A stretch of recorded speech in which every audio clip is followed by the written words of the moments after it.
Ang ama ay haligi ng tahanan. Siya ang pundasyon ng pamilya sa pagpapanatili ng kaayusan at pagtatagumpay. Mapagmahal, masipag, may paninindigan, matyaga, maunawain, mabuting ama, responsabling ama. Ang ama ang naghahanap buhay upang magkaroon ng ligtas na tirahan, sapat at swastong pagkain, maayos na pananamit at masayang pagsasama. Ngunit paano na lamang kung sa isang pangyayari, ang lahat ng ito ay nawala dahil lamang sa isang disgrasya at sa paninirang mga salita na makapagpapalayo ng loob ng iyong mga anak.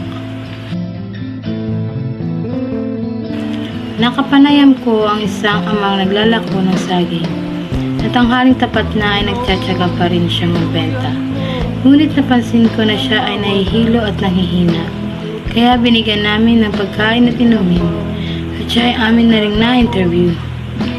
Subalit hindi na rin namin natanong ang kanyang pangalan dahil kami ay nag-aalala na rin sa kanya at ito ang aking panayam sa kanya. Wala po yung taning ko yung nag-asawa na po siya. Mga anak niyo po. Nandun po sa dumo nagkapang-asawa sa Maynila ay. Muna to. Sa squatter po ako, nag-1,000 po. Taga Manila po talaga. Itapon ko na to. Hindi po, tiga Sambali po. Itapon ko na to. Kung ano na ulit ako. Po kayong trabaho. Oo, nagtrabaho doon nagkapang-asawa po sa squatter po doon, mga squatter po doon. Sino pong kasama niyo dyan sa bahay niyo po ngayon? Ako lang po mag-isa sa bahay. Wala na po ano, iniwan na po mga Lalakad lang po kayo? Oo po. Layo-layo naman po. Init. Ay, hindi po ma'am. Masama po magsinungaling po. Kaya nga po yung layo-layo Nagagalit po si ama. Init. Ano ma'am? Sinusundo po kami ng ano, ng... May service po kayo. Sinusundo po kami ng service ko po. Ng yung kay boss po na po. Ano na po kayo? Tindating. Oo po, makala po 1,000 po. 200 po ang bigyan ni boss. 200 po. Nakikiano lang po kayo? Nakikiporsyento lang po kayo? Oo po, 1,000 po bigyan po kami sa 200.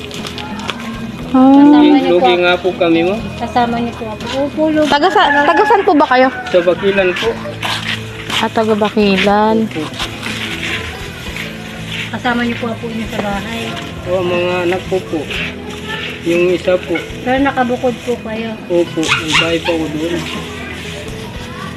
Maraming salamat po. Kakain muna po ako doon. Sige kuya, ingat ka kuya. Ito sa anak ko po. At yung binigay niyo po. Dito. Sige kuya, thank you. Wala na po yung hilo niyo po. Opo nga, nabasa ko naman. Hindi na po pumasok. Hindi na po mahilo. Yan naman, para May nakakasama po kayo nagtitinda po. Wala po ba kayong anak kuya? Ang ko po. May anak po. Nasa Maynila po sila lahat. Ay, wala po. Isa nyo na lang. Ay, ano po sila nung asawa ko. Kinuha po na. Na-brainwash po yung asawa, mga anak ko, ang asawa ko. Kahit isa po. Hiwalay pala kayo. Wala po. Sabi po nila po ng anak ko, asawa ko. Kung hindi mga anak na nabibigyak ang ulo. Pinoperahan ng konti ang ulo. Nagkakulaw sa isip po daw. Nasaktan po yung anak. Pinapatay raw.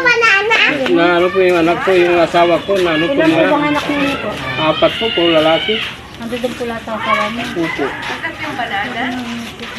Kaya mo kung buksan? Hindi na po mang, dinarado ko naman para mga ano. Hindi mo ano, inumin mo kung pang nahilo ako. Diba sabi dito. Kaya sabi ko nga po, maraming salamat po. Binuhay ako ni Ama. Hindi po nabago yung isip ko. Ma'am, huwag tayo po makalimot kay Ama. Opo. Mabait po si Ama. Ay, maraming salamat po sa inyo. Malaking po. tulong na po sa akin ito. Aking ama